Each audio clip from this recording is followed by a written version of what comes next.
ಆತ್ಮೀಯ H16 news ಅರ್ಥಾತ್ ಸೀತಾರಾಮ್ ನ್ಯೂಸದ ವೀಕ್ಷಕರೇ, ನಾನು ನಿಮ್ಮವ ಎಂ ಆಯುಧ ಮಲ್ಲಪ್ಪ ಜೊತೆ ಅವರು. ತಾವು ಈಗ ಸುದ್ದಿಗಳ ಲೋಕಕ್ಕೆ ಎಂಟ್ರಿ ಬಿಡ್ತಾ ಇದ್ದೀರಿ. ಈ ಸುದ್ದಿಗಳನ್ನು ಪ್ರತಿಯೊಂದು ನೋಡೋ ಜೊತೆಗೆ ನಿಮ್ಮ ಅಭಿಪ್ರಾಯಗಳನ್ನು ಹಚ್ತಾ ಇರ್ರಿ. ಯಾಕಂದರೆ ಈ ಸುದ್ದಿಗಳು ನಿಮಗಾಗಿ, ನಿಮ್ಮ ಬದುಕಿಗಾಗಿ, ನಿಮ್ಮ ವೈಚಾರಿಕೆಗಾಗಿ, ನಿಮ್ಮ ತಿಳುವಳಿಕೆಗಾಗಿಯೂ ನಿಮಗೂ ಗೊತ್ತು. ಜೊತೆಗೆ ನಮಗೂ ನಿಮ್ಮೊಂದಿಗೆ ಇದೊಂದು ಮಾತಾಡುವಂಥ ಜೊತೆಗೆ ಸುದ್ದಿಗಳನ್ನು ಬಿಡುವಂಥ ಕೆಲಸ. ಈ ಕೆಲಸದಲ್ಲಿ ನಾವು ನಿಮ್ಮೊಂದಿಗಿದ್ದೀವಿ ಅಂತ ಹೇಳ್ತಾ ನೋಡ್ತಾ ಇರಿ ಸುದ್ದಿಗಳನ್ನು.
ನೀವು ತೆಗಿತಾರ ಅಥವಾ ನಾವು ತೆಗಿಬೇಕಾ ಅಷ್ಟಾದ್ರೂ ಹೇಳ್ರಿ ಅದನ್ನ.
Suka.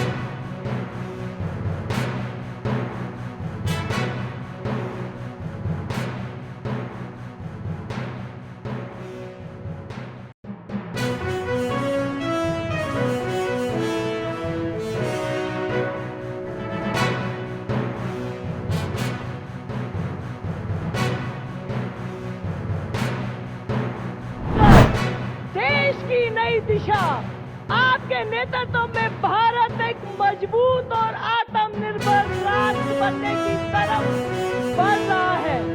आज समाज का हर वर्ग समग्र विकास का हिस्सा बन गया है। ऐसे आदरणीय यशस्वी प्रधानमंत्री श्री नरेंद्र ಆತ್ಮೀಯರೇ, ಎಲ್ಲ ಸುದ್ದಿಗಳನ್ನು ನೋಡಿದ್ರಲ್ಲ, ಏನು ಅನಿಸ್ತು ನಿಮಗೆ? ಇದರಲ್ಲೇ ನಿಮಗೆ ಲೈಕ್ ಆಗಿರ್ಬೋದು, ಡಿಸ್ಲೈಕು ಆಗಿರ್ಬೋದು, ಕಾಮೆಂಟ್ ಬೇಡಪ್ಪ ಅಂತೂ ಅನಿಸಿರ್ಬೋದು, ಕಾಮೆಂಟ್ ಮಾಡಬೇಕಪ್ಪ ಅನಿಸ್ಬೋದು, ಶೇರ್ ಮಾಡಬಾರ್ದಪ್ಪ ಅನಿಸಿರ್ಬೋದು, ಅದು ಮಾಡಬೇಕು ಅನಿಸಿರ್ಬೋದು. ಏನಾದರೂ ಆಗಲಿ ಶೇರ್ ಮಾಡ್ತಾಯಿರ್ರಿ, ಈ ನ್ಯೂಸ್ಗಳನ್ನ ಹಂಚ್ತಾ ಇರಿ. ಜೊತೆಗೆ ಇದಕ್ಕೆ ಸಬ್ಸ್ಕ್ರೈಬ್ ಆಗ್ತಾ ಇರಿ ಅಂತ ಹೇಳ್ತಾ H60 ನ್ಯೂಸ್ ಅರ್ಥಾತ್ ಹೇ ಸೀತಾರಾಮ್, ಇದು ಸತ್ಯದ ಕೈಗೆ ನಡಿ. ವಂದನೆಗಳು.